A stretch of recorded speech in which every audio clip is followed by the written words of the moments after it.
विद्यार्थी मित्रांनो, सह्याद्री ट्युटोरियल्स मध्ये तुमचं स्वागत आहे. प्लीज एक विनंती करतोय, की मी जे सांगतोय ना, ते प्लीज नीट ऐकून घ्या.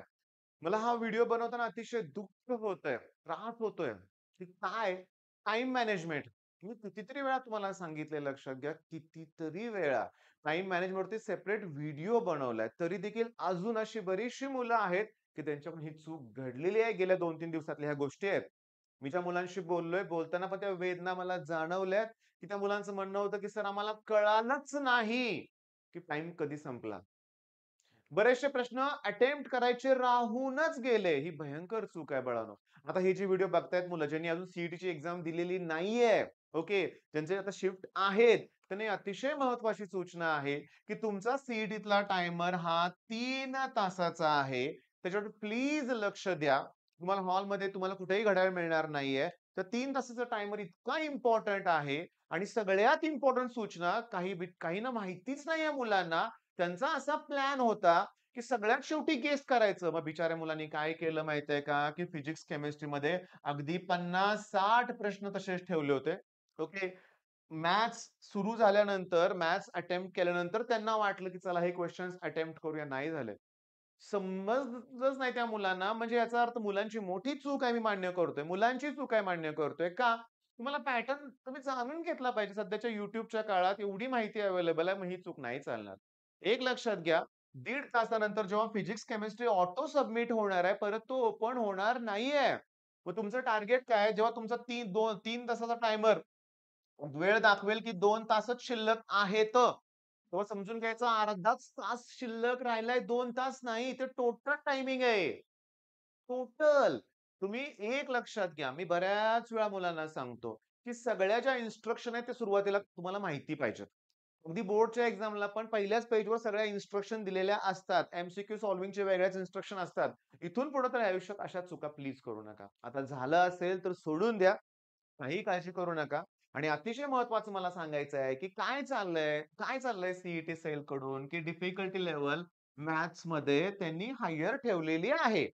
त्यांच्या लक्षात येत नाहीये, की वेळ तुम्ही दिलेला नाहीये तेवढा. त्यामुळे होतंय काय, मी तुम्हाला सांगतो 20 टू 25च चांगल्या मुलांचं, चांगली मुलं ज्यांनी खूप अभ्यास केलाय त्यांचं 20 टू 25 अटेम्प्ट झालं बघितलं मी. ज्यांनी अतिशय चांगला अटेम्प्ट केलाय, ज्यांचा अतिशय चांगला अटेम्प्ट आहे, त्यांचा 35 पर्यंत अटेम्प्ट आहे. 35 अटेम्प्ट केले म्हणून टेन्शन घेऊ नका. पण इथं 35, इथं 40 प्लस असा 45 पण असा अटेम्प्ट आहे मुलांचा बरं का. केमिस्ट्री अतिशय सोपं आहे. फिजिक्स ठीक आहे 15 ते 20च अटेम्प्ट आहे आणि इकडे ठीक आहे 25 पर्यंत अटेम्प्ट आहे. जर तुम्ही इकडचा स्कोर काउंट केला तर 70 मार्क आहेत. ओके. हे 115 होतायत आणि ते अरे भरपूर झाले की हे अरे 60, 70 आणि 70, 140 झाले का मार्क लक्षात घ्या. भरपूर मार्क झाले. म्हणजे हे 70 मार्क आहेत. मला क्षणभर विश्वास बसेना. अरे पण हां, मुलं पण तशीच आहेत ना. मी बघितलंय 140 असे मार्क आहेत. पुन्हा गेस केल्यानंतर 5-10 मार्क आणखीन वाढतील. पण या मुलांना टेन्शन आलेलं आहे. सो 20च अटेम्प्ट झाले. पेपर खूप टफ होता. तर सांगू का तुमचा स्कोर किती होतोय रे? हा 50 आणि हा 40 किती होतोय? 90 कडे स्कोर जातोय. पण उरले 30 क्वेशन तुम्ही गेस करणार आहे की रे बाळांनो? इकडे पण गेस करणार आहे. तिथे एक 10-20 मार्क वाढणार आहेत आणि 102 मार्क म्हणजे तुम्हाला गॅरंटीनं 95 प्लस येतं, गॅरंटीनं. पण यावर्षी काही शिफ्ट समजा अवघड असतील, तर त्याला 90 ला सुद्धा मी बघितलंय माझ्या एका स्टुडंटला 93 मार्क होते, पण पर्सेंटाइल 95 होते. मी तुम्हाला बऱ्याच वेळा उदाहरण दिलंय, की 148 ला 164 पेक्षा जास्त पर्सेंटाइल आहेत. हां, म्हणजे हे 98.8 आणि हे 99.5 किती फरक आहे? त्यामुळे मी तुम्हाला सांगतो, आता एक्झाम झाली असेल, चूक झाली असेल तर ठीक जाऊ दे. पण ज्यांची अजून एक्झाम आहे, माझा एक स्टुडंट आहे, अमरावतीवरून आहे, नाव नाही सांगत.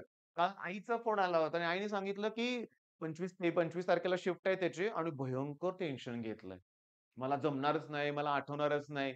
निगेटिव्हिटी आहे ही, गरज नाहीये या गोष्टीची लक्षात घ्या. कोणी सांगते तुम्हाला ह्या गोष्टी? तुम्हाला जमणार नाही, आठवणार नाही, सगळं आठवणार आहे. पण हे समजून घ्या ना. बरं आता शांत डोक्यानं तुम्ही ह्याच्या इथं आणि इथं जर थोडंसं इन्क्रीज केलं, तर इथं ऑलरेडी 110-120 कडे जालाल. मग 97-98 पर्सेंटाइल. बरं सगळीच मुलं 97 ला जाणार नाहीयेत.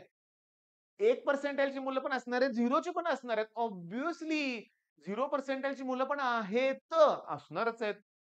एक्झामला गेलाय, शेवटी आलाय तो. 0 पर्सेंटाइल, टॉप आलाय 100 पर्सेंटाइल. रिअॅलिटी जे आपण केलंय तसा आपला रिझल्ट असणार आहे. मग तुम्ही करून पण घाबरत असाल, मग रिझल्ट खाली आणताय. ह्या गोष्टी नको आहेत आणि प्लीज हे टायमरचं तुमच्या लक्षात आलंय का? ह्यात मोठी मिस्टेक करू नका रे बाळांनो. चुका होतायत तशा. ओके. हा व्हिडिओ जास्तीत जास्त मुलांपर्यंत पोहोचवा, ज्यांची अजून एक्झाम झाली नसेल त्यांच्यापर्यंत.